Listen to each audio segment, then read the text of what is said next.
Okay, on this episode of Resetter TV, I am interviewing Ben Azadi. You can find his YouTube channel. It's called Keto Camp with 2 Ks, Keto and Camp. And what we talk about is so awesome because we go back to the basics of keto and what you need to know. And then we go into exactly where people get stuck with keto and what you need to know about that. And Ben has one of these just beautiful hearts where he's just motivational. When you listen to him, he puts some really good one-liners out there about gratitude and how you can apply love, positive thinking, gratitude to your keto life. I love this interview. Enjoy.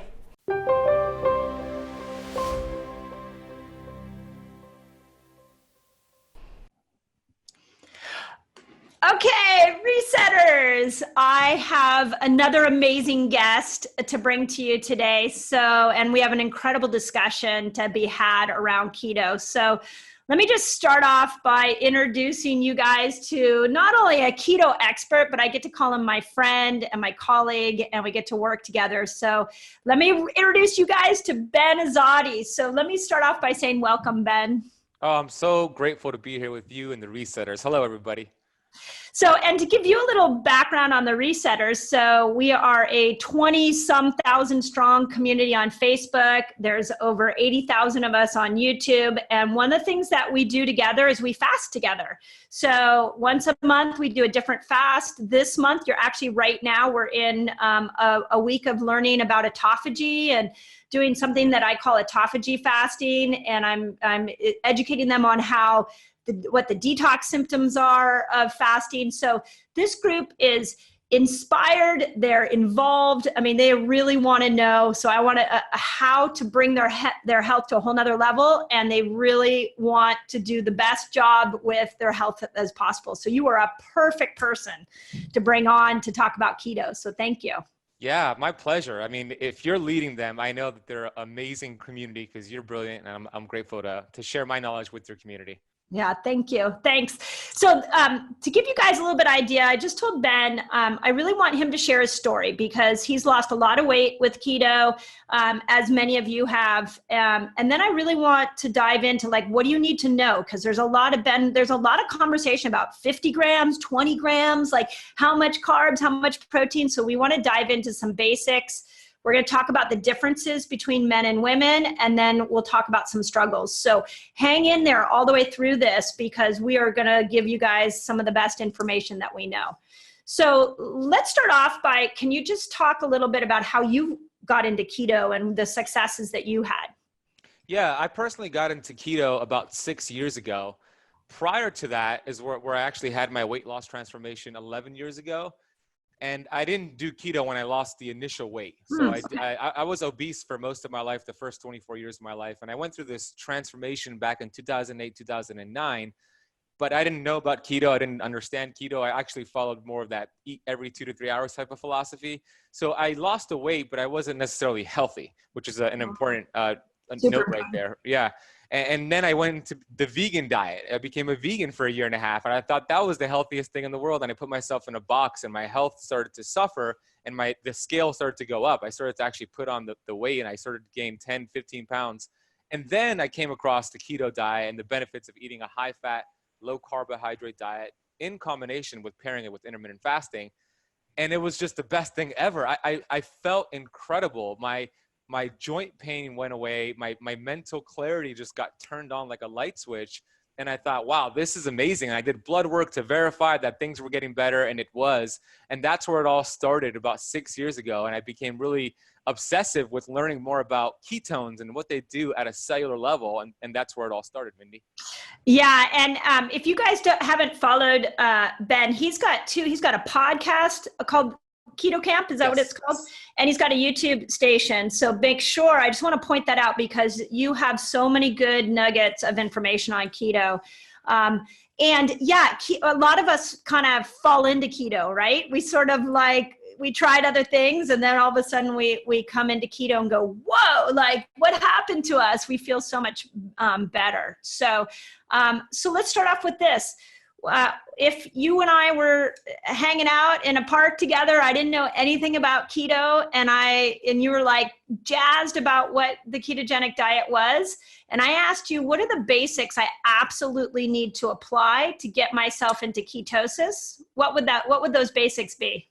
Yeah, great question. And what I would say is that keto, although it is very popular nowadays, it's the number one search term on Dr. Google, even although it's trending and people might think it's a fad, it's not a fad, it's a fact. It's not necessarily a diet, although a diet helps you get into ketosis. It's a metabolic process. The body produces ketones to fuel the brain, which is actually the preferred fuel source. And I know that might confuse somebody who's just understanding keto, but what it does is teaches your cells to choose the fuel source that it loves to run on, which is fat, because we're made up of 70 trillion cells, and every cell could only choose two sources of fuel, either sugar, glucose, or fat, ketones.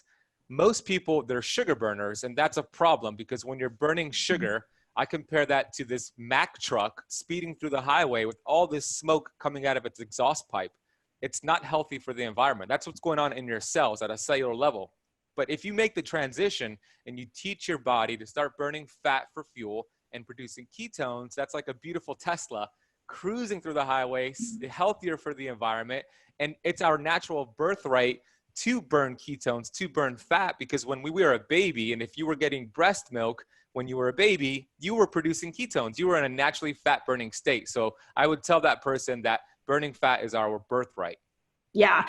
And that alone is mind bending, right? I mean, I know here in the resetter group, like a lot of people are coming to that and realizing that, but that is like such a mind bending change, and is why the ketogenic has the whole health world, on fire for keto, because it literally is the way we're designed to be. So okay. So how, if I didn't know anything about the keto diet and I needed to get into ketosis, what would you tell me to do? Yeah, I would first tell you to start reducing your total carbohydrates. First, determine how many carbohydrates you're eating for a day. I'm not a real big fan of tracking things long term, but I do think it's important short term to just get an idea and make sure you're hitting your numbers. And I'm not talking about calories here. Calories are I do think they're important. Well, I do think they matter, but I don't think they're important. I think they're a distraction. So I would tell that person, first, bring your carbohydrates down. Let's say you did a food log and you use like MyFitnessPal or Carb Manager, and you ate a regular day, or you just input a regular day into that calculator, and it determined that you're eating 300 grams of carbs a day, which is a standard American type of diet, which I did myself. I would tell that person to let's cut that in half. Let's cut it to 150 for 7 days. And while you do that, increase your healthy fat. Here's a list of healthy fat, which I could discuss with you, and protein, and just have breakfast, lunch, and dinner with no snacking in between. Do that for 7 days. Let's see how it goes. 7 days later, they did it, Ben. I feel much better. The weight's starting to come off. Okay, now let's bring the carbohydrates down to 100 for 7 days, and then down to 50. Once you hit 50, you should start shifting into ketosis. Another important note, though, is always eat until full. At least one meal a day.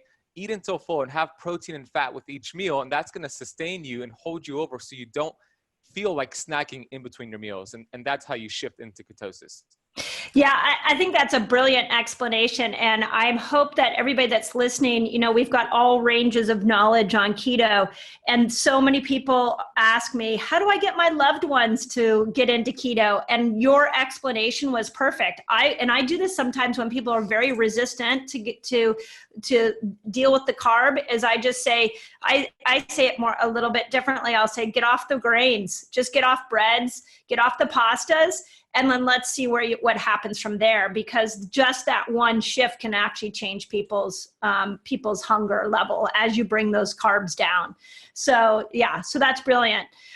Okay, people bring the carbs down, and they gradually bring them down, and then they up the fat. That's kind of what I heard you say is the first step is to do that.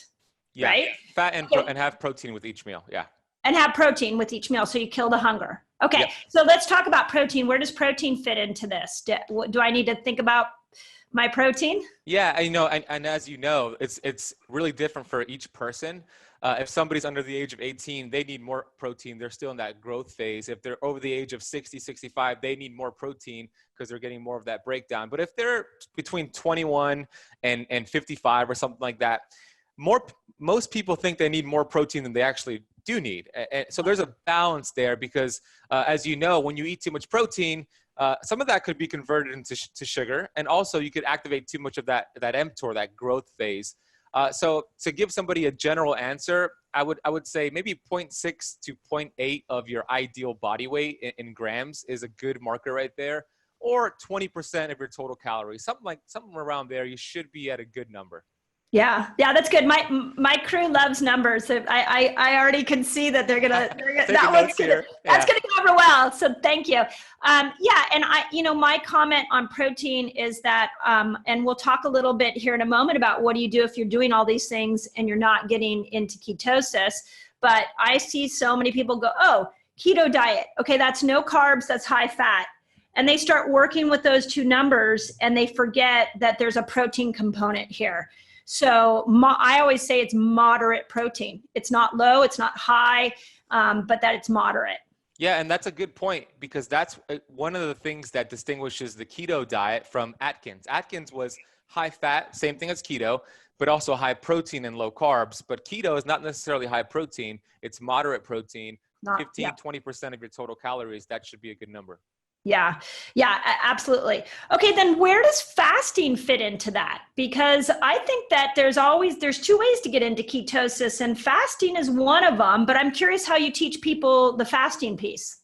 Yeah, you could just start practicing intermittent fasting and you start shifting into ketosis. But I don't like that approach for most people because I look at fasting as a muscle. And if you haven't trained that muscle, it's like being a couch potato for 10 years and you're like, all right, tomorrow I'm going to sign up for that CrossFit gym that just opened up down the street. I'm going to do a 60-minute workout. But you've been on your couch for 10 years and you go and you work out, it's going to look ugly. You're going to feel like crap and you're not going to get through that workout and you might even hurt yourself. Same thing with fasting. If you've been a sugar burner, eating every 2 to 3 hours for 10, 20, 30 years and you say, tomorrow I'm going to fast, it's going to look ugly. Your body has all this fat that's saved and stored up, but it has no capability of tapping into it. Getting into ketosis first is the badge that earns you that metabolic flexibility to tap into your fat stores. Because if you don't have the capability to do that, what's going to happen is your willpower, you're going to have really amazing willpower. And if you do, and you're just fighting through all that pain and hunger, the brain will then send an intense signal to the body to get glucose because you're going to run low on glucose and you've taught the brain to function on that. So it's going to send your body an intense signal for food, for carbohydrates. And if you still fight past that, what's going to happen? Your body's going to start breaking down protein in excess via gluconeogenesis to fulfill that brain's desire. So I think it's very important to get keto adapted before you start intermittent fasting. But once you get keto adapted and then you pair fasting, you've developed this muscle and you get accelerated results from that point on. Yeah, that's a beautiful explanation. I like that. It's like work with the food first, then go to the fasting. And then there becomes this whole nother level where everybody starts marrying the two together. So yeah, that's incredible. Okay, let's now there's going to be people listening to this and they're going to be like, but I've done those two things. I've done that. So, and then what do? I'm not getting into ketosis. So do you have any little tricks for the person that's brought the carbs down, upped the good fat, doing moderate protein, they're doing some intermittent fasting, but they're looking at that meter and they're like, I'm not in ketosis? Yeah, absolutely. That's a great question. And it does happen often. I get people commenting on my YouTube channel with that question. Why am I not getting into ketosis? Why am I not getting the results that I want? There's two things missing when I see those people: love and gratitude. You know, honestly, love and gratitude, because if you don't have love and gratitude for yourself and for everybody in your life, then you have the opposite, which is hate and resentfulness. And that's stressful. That's stress. And stress is going to knock you out of ketosis because whenever you have chronic stress, you have chronic cortisol levels. And whenever you have chronic cortisol levels, what follows cortisol is insulin. And when insulin is up, ketones are going to be down there. So you have to master your stress, not manage stress, but I say master your stress. So it starts with love and gratitude. Love yourself first. practice gratitude for everything in your life, every little thing. The fact that me and Mindy are able to communicate, she's in California, I'm in Miami, we're on Zoom, we're with this amazing group of resetters. That's something that's really cool. I'm grateful for that. And Yeah. I always share a statistic with people when I give my lectures, and that statistic is 150,000. The significance of that number is that's how many people die every single day. So 150,000 people took their last breath yesterday. They're going to take their last breath today.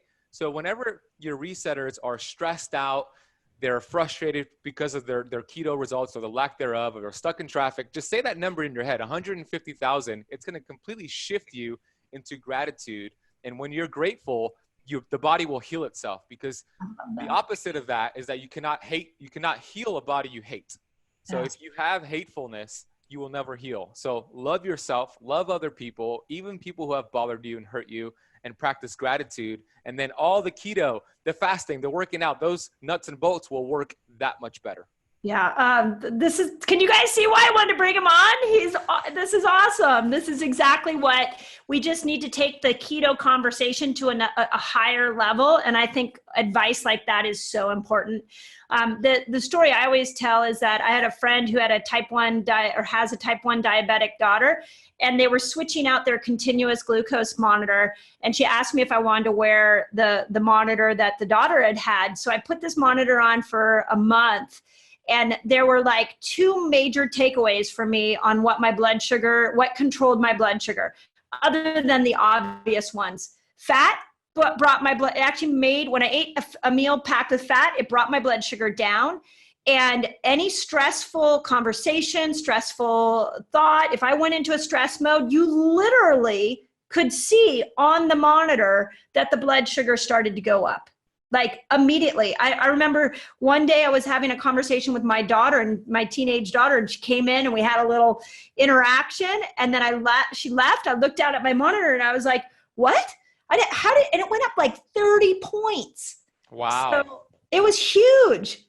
So stress is a big deal. Cortisol controls insulin. So you're over here trying so hard to get into ketosis, and you're judgmental of yourself, and you're judgmental of the process. And yet you don't realize that hatred and negative energy is causing you to not get into ketosis. Yeah, absolutely. That's 30 points is a lot. You didn't even eat food. In seconds. And I want to share what I do to practice love and gratitude. And what I do is, number one, I every single morning, I'll write down what I'm grateful for. I'll write down 10 things that I'm grateful for, and I'll feel it as I write it. So I do that every morning. I do it throughout the day. I go on the rooftop here in Keto Camp HQ, and I'll do it before bed. So I do it 3 times a day. You don't have to do it 3 times a day, but first thing in the morning, I think is key. And then I'll literally say in my head throughout the day, I love myself. I love myself. As I'm walking my dog, I love myself. I'll say it if I'm waiting in line, or I'll just say that. And I'm planting this seed in my subconscious mind, because the subconscious mind can't accept something that's real or not. It's going to accept everything as truth. And the more I say it, the more I'm going to believe it and feel it. So I say that in my head all day long. And also, there was a great book that I recommend your listeners get, which is Love Yourself Like Your Life Depended on It. Small little book, and it changed my life a few years ago. And you can get it on Amazon for like $10. Love Yourself Like Your Life Depended on It. Read that book. It will change your life. And those are some of the things that I do. Yeah, and I really like this idea of 150,000 people did not get to take a breath today. And that is a really, when you're caught in the negative of your day, like just remembering that, guess what, you're still here. And how cool is that? So you still get to experience all the wonders here. So I love this. This is great. Okay, let's dive into this another conversation that really needs to be had. And we're all still trying to figure it out, which is, how do men and women need to do keto differently? So, you and I we've talked about this. I'm just kind of curious on your end, because you do a lot of keto coaching with people. What are you seeing? Like, how do men and women need to do this differently? Yeah, I've actually learned a lot from you in this component over the last year. You have a lot of great information on this that I've applied to my community, and then I've gotten results from it. So thank you, first and foremost. Yeah. So definitely there's no cookie cutter approach to keto, especially when we're looking at men versus women, how active they are, how much stress they have in their lives. But some overall general rules here are going to be the week leading up to the period. is if Yep. they have their monthly cycles, if they're still having their monthly cycles, I don't recommend them staying in ketosis that week. And I know you don't as well, and you have a great explanation. It's going to make the result, they're going to feel like crap. They're going to get a lot of hunger, a lot of cravings, hard cravings. And that's a signal. That's the signal that your Yep. body wants the healthy carbs to convert specific hormones to help you have a healthy monthly cycle, to have less pain during that monthly cycle. So I tell my community, my clients, 5 to 7 days leading up to the period, let's get out of ketosis. Let's have some high healthy carb, I call them flex days, feast days. So 100 grams, 125 grams of healthy carbohydrates, sweet potatoes. This is where you can have the fruit that they've been desiring for a while. Right? Yam, yucca, and if their gut could tolerate it, some ancient grains. So that's 5 to 7 days leading up to the period. And then once they have their period, then you could go right back into ketosis. And I know that's how you do it as well. Once you you go right back into ketosis and you go back to fasting. So those are some general rules that I think would make a big difference. Yeah, you know my story that basically I ran a Dutch test on myself and my hormones had tanked, and I had been doing keto and fasting without really looking at my cycle. And I had the hormone levels of a postmenopausal woman, but I hadn't gone through menopause. And I was like, what the heck? And I realized that I wasn't paying attention to when to not do keto. And it really balanced my cycles out. It changed my whole premenstrual experience. So really it's super smart. I think the hard thing for women, and I think you're probably seeing this in your community as well, is it's scary because they have got it keto mastered. And now you're asking them to go eat the foods that got them to be an overeater in the first place. Mm-hmm. So do you have any tips for that? Do you find that in your community where people are like, no, I don't want it. I'm nervous about that. Do you have any tips for what women, how they can navigate that? Yeah, I do. And that's a great question. Awesome question. So some tips to navigate that. I like L-glutamine. L-glutamine, I tell my clients, L-glutamine will help you wean. The reason why is because L-glutamine is a powder you could buy. And what it does, it calms the part of your brain that lights up when you have these cravings for those foods that you love, which is the sugar and the carbohydrates. And it's really interesting because the same region of your brain that lights up when you have a carb craving, it's the same region that lights up when somebody is a cocaine addict, when they're craving cocaine. That's why sugar and carbs is so powerful. So if you take L-glutamine, you take L-glutamine at any point that you have these cravings or right before your meals, you have about, you have three to four times a day of it. It's going to calm that part of your brain that lights up with craving. So I would do that for sure if you're somebody who's susceptible. That's great advice. Going back to their old ways. Yeah. And then you don't eat foods that trigger you. So for me, if I had a jar of peanut butter right here and I ate one spoon, I'm going to have 2, 3, 4, 5. Peanut butter is my trigger food. So you got to determine your trigger food and kind of avoid that until you feel comfortable with having Popcorn's mine. Oh, is it? Yeah, I just can't. It's like once it's there, I'm down a rabbit hole. So. Which one do you have? Yeah, well, so I like to make, I can make healthy popcorn. So I will take organic popcorn and cook it in coconut oil and then pour grass-fed butter and Himalayan salt on it. But if my teenage kids are around, I'll put a little bit of coconut sugar on it, and it's like kettle corn. It's amazing. Yeah, so, that sounds delicious. Yeah. But I like the L-glutamine advice. I think that's great. I think the other place, and maybe you can speak on this to really help couples and help men understand this, is that, you know, when couples sometimes come together and they do this as a family even, or as a group, it's unfair for men and women to really compare their keto notes. So a man can go into keto, a man can fast, and they're going to pretty much do pretty well. They don't have to think about a cycle, whereas a woman really has to honor that. Men might lose weight very quickly with keto, and women, it may take a little bit longer. So, you have any advice on that? Like, I really would love to see, and it's maybe not just couples. I just like to see people stop comparing their keto journey. And the more intimate you are with somebody, the more likely you are to compare. Yeah, I see that all the time. You know, why did this person get 10 pounds of weight loss in the first 2 weeks and I'm stuck at 1 pound or 2 pounds? It's really a shame. You never want to compare yourself to other people. It's going to lead you down a path of just being frustrated. The only person you should compare yourself to is the person that you were yesterday. You just want to beat yesterday. And looking at the number on the scale is a poor way to measure if something's working or not. So what I tell my clients is, all right, when we're starting this journey, let's weigh yourself. Let's take some body fat measurements. And then let's not do that again for at least 7 weeks. Let's get through this process, because we don't lose weight to get healthy. Completely backward. We get healthy to lose weight.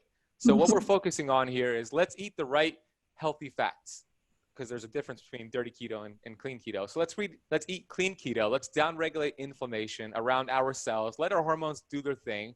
Let's get healthy. Let's remove the stressors. The weight will come off, and it might come off, and it probably will come off faster for a man, just because that's just the way it is. Men have different hormones, different levels of testosterone and sex hormones that help them burn more fat. They have more muscle mass that helps them burn more fat. It's natural. So you never want to compare yourself to even another woman, because every single human being is different. Yes. We have biochemical individuality. So you just have to compare yourself to the person you were yesterday. And if you could get into the habit of just beating yesterday, you will get the results you want. And just stay focused and have Mindy guiding you, and you will get the results you want. Yeah, I see that a lot. Like, these principles work. They work. And if you're taking the steps that you have just laid out and they're not working for you, then you really have to honor that there may be something deeper there that's out of balance that needs to be addressed. And I think, again, on the topic of men and women, I just really want people to honor that when you come to keto, when you come to fasting, that there's two different ways to really look at that. And that it's not, men can just jump in, and women have to be a little more sensitive to where they are in their cycle. If they're perimenopause, postmenopause, like, there's just a more of an art there that I just think. I want that conversation for people to realize that. And I love that. Beat yourself. Don't try to compete with anybody else. Yeah. And you said it, it's an art, right? You want to master that art, and everybody's version of that art is different. And what I call it is mastering autophagy versus mTOR. If you can find that balance of autophagy versus mTOR, there is an art to it, and you found yourself gold right there. Okay. So you got to watch my video that I'm putting out on YouTube tomorrow. So I am fascinated at this idea between mTOR and autophagy, because, this is another really good conversation to have with you, is that a lot of people go, well, I don't want to do keto or fasting. I'm going to lose too much muscle. And then you and I were both at the conference where Dominic D'Agostino got up, and he was like, here's this big bodybuilder guy who's like one of the top experts in the keto world. And he's like, there is no scientific literature showing that you're going to lose muscle when you do keto and when you're fasting. So, and it's not in the body's best interest to start to pull sugar and break down muscle, because it needs you to have ketones so that you can think and be able to go find food. So it doesn't have there's no primitive benefit to break down muscle. Now, having said that, and I see this with women a lot of women start to lose so much weight, and that they're like, I don't like, especially those of us as we're aging, like, I don't want to have the wrinkles and things like that. So we need to stimulate mTOR. So what does that look like to stimulate mTOR? And I came up with an idea of protein cycling mixed in with fasting. So watch tomorrow, but I'm curious, what do you recommend for people if they want to stimulate some mTOR? If they want, do you recommend protein days? I can't wait to watch your video. Well, first of all. I'm super excited about it. Yeah, I watch a lot of your videos. I'm a big fan. Thank you. Although we're friends as well, but I'm a big fan. I study you a lot. So thank you for always showing up in this world. There is an art to it, and if you do it the wrong way, then of course you're going to be catabolic. You don't want too much autophagy, the same way you don't want too much mTOR. So the way I explain mTOR, the mechanistic targeted rapamycin, people are like, "What the hell is that?" Well, you can say it. I don't even try to say it, but that was awesome. That was impressive. Thank you. I relate it to Arnold Schwarzenegger. Whenever you hear mTOR, think of bodybuilders, growth, anabolic. So I show a slide in my lectures of Arnold when I'm talking about mTOR. And then I talk about autophagy, and I show Pac-Man going through the body. It's eating away. It's catabolic in a good way. Yeah. So we don't want too much mTOR, because if you look at bodybuilders, I think it was Dr. Pompa who said the average bodybuilder lives to about 63 years old, which is, I think, Oh, 12 or 14 years younger than the average person, because they're constantly stimulating growth. These cells are duplicating, and sometimes they're bad cells. So we don't want too much mTOR. Then if you look at autophagy, people who are doing too much fasting and too much keto, they're too catabolic. Their metabolism slows down. They're cold all the time. They feel like crap. Their hormones are wonky. So we don't want that. So we want a healthy balance. And how do you find that healthy balance? It's different for everybody, but a good principle is that when you're eating, you're feasting. And when you're not eating, you're fasting. And if you follow the feast famine approach, which I'm sure you spoke about in your video, that's where you're going to get the results, and you're going to get the best of both worlds. yeah. Yeah. I couldn't agree more. One of my chronic statements is variation. We got to keep adding different foods in. And when you eat, you got to eat. This is not a time to be, and probably the hardest thing for those of us that have been in this world for a while is that we just we're not hungry anymore. So you almost have to force yourself to eat, right? Do you find that? Yeah, totally. Some days I'm like, oh, I've been fasting too much. I'm going to have breakfast, lunch, and dinner. And then it's breakfast. I'm not really hungry right now, but Yeah. I do it because I want to make sure I'm not too much on either side. Right. So you make yourself eat. Yeah, I do. Yeah. And there's an easy way to get in those calories. It's the oils and the fats, because fats have more than 2 times the calories of carbs and protein. So the fats will help you get those numbers and get you to feast. Yeah. And I know you work with a lot of athletes as well. I've been really playing with this mTOR and autophagy principles with athletes, because I've got a friend who's a long distance. This guy does like ultra marathons, and he was doing keto through all his training. And he called me one day and he's like, I'm hitting a wall. Like, I can't keep going. And I told him, hey, you know what? You've got to have some high protein days to stimulate mTOR, like mega protein, like 150 grams of protein. And you on right before your very long runs and right after. And so he started doing that, mixing it with keto, and boom, he's like, oh my gosh, my performance just went to a whole nother level. So that's why I think mTOR, it's something we have to talk about. We have to discuss it, because if we lose sight of the fact that keto and fasting can be catabolic, it can be autophagy, can be a breakdown, you need to have some build up as well. Exactly. Yeah. You don't want too much of either one. And I love that. The protein is a great tip right there. So if somebody doesn't want to have a whole bunch of carbs, then eat more protein, have a high protein day, and you'll still get that same benefit. Yeah. Awesome. Okay. Last question, or last kind of topic of discussion that I really want to have is that you and I both we have a large platforms where we're interacting with a lot of people. I'm sure you've heard a lot of stories about people who are struggling with keto. I'd love to address some of the things you're seeing in your online world. Like where do people need the most help and with keto? Like, what can we do to make sure people don't give up on keto? What are some of the hurdles you see people coming up with? Yeah, I think it's important to understand that when you transition into a low carb, high fat diet, like you do with keto, you're going to lose a lot of electrolytes. You're going to lose a lot of water weight. Your body's going to start burning down its sugar reserves, your glycogen stores in your muscle and your liver, and your kidneys are going to dump a lot of excess fluid. Along with it is electrolytes. So we have to be really strategic on a daily basis to get in your electrolytes, to replenish your electrolytes with high quality sea salt or an electrolyte supplement, whatever you want to use. But you got to do it on a consistent basis. If you don't, then we start having that brain fog, the fatigue. We just don't feel as good as we want to. So I would say that's a golden rule of getting into ketosis. Make sure you're having, and I have my sea salt on my desk here, and sometimes I just put it in my hand, I lick it, I put it in my coffee, my water, which, by the way, if you drink coffee, which I do, coffee is a diuretic, so you lose even more electrolytes. So put in some sea salt in your coffee is a great way to replenish as you lose them at the same time. So I would do that. Thank you. And then That's brilliant. And then the second thing is, a lot of people have a sluggish liver and gallbladder, and they have sluggish bile. And the significance of that is huge, because first of all, bile is beautiful, because bile helps us break down all the fat we're going to eat on the keto diet, and it binds all of our toxins and it takes it out of the body.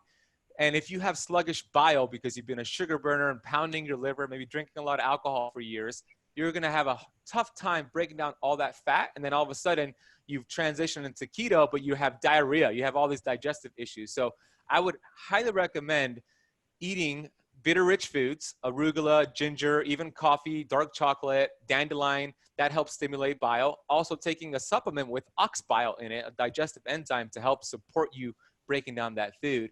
And those two things right there would make a huge difference on your keto journey. Yeah. Oh my gosh, this is gold. I love like interviewing people because I just think, oh my gosh, if you're taking notes, like that was just gold right there. I've actually I love salt. I put salt on everything. And if you are doing keto and fasting, that you're going to have to look at adding in electrolytes. Do you have a favorite electrolyte supplement that you use? I like Elite, which is that electrolyte drink on Rev Health. So I like Elite, but I use Redmond's Real Salt. The little Yes, we do so too. I carry that with me everywhere when I'm traveling. So I put it in my coffee. So Redmond's Real Salt's my favorite. Yeah, awesome. And we'll put the links in there for you so that you can see that. Yeah, and what about my biggest recommendations too is if people are really struggling with, especially like if they're getting really bloated, if they feel like they're not breaking down fat, I'm a real fan of coffee enemas. Yeah, that'll help stimulate healthy bile. Yeah. And people, everybody kind of looks at me like, what? and then they go and try one and they come back and they're like, oh my God, I'm addicted.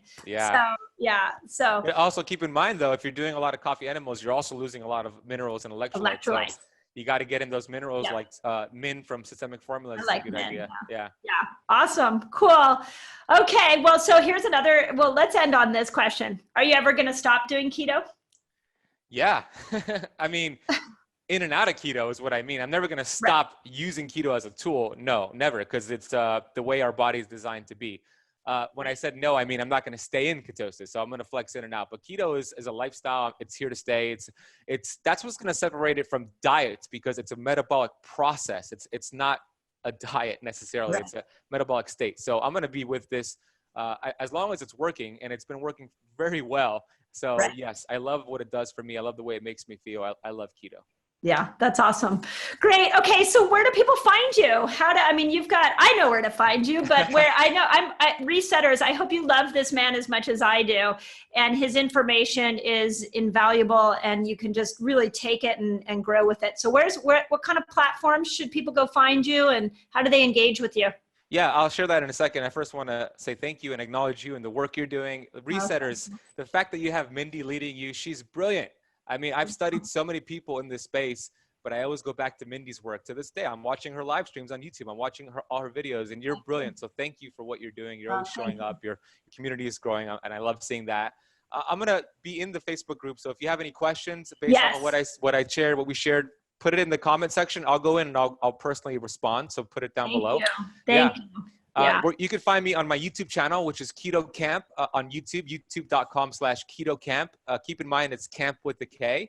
And then my Keto Camp podcast is also great, which Mindy's going to come on soon. So those are my two resources, and that's where you can find me. Yeah, and you had Jason Fung on. You had Naomi. We had brought Naomi on a couple weeks ago. You've had Ken Berry. You've had some cool people on. Yeah, it's a lot of fun.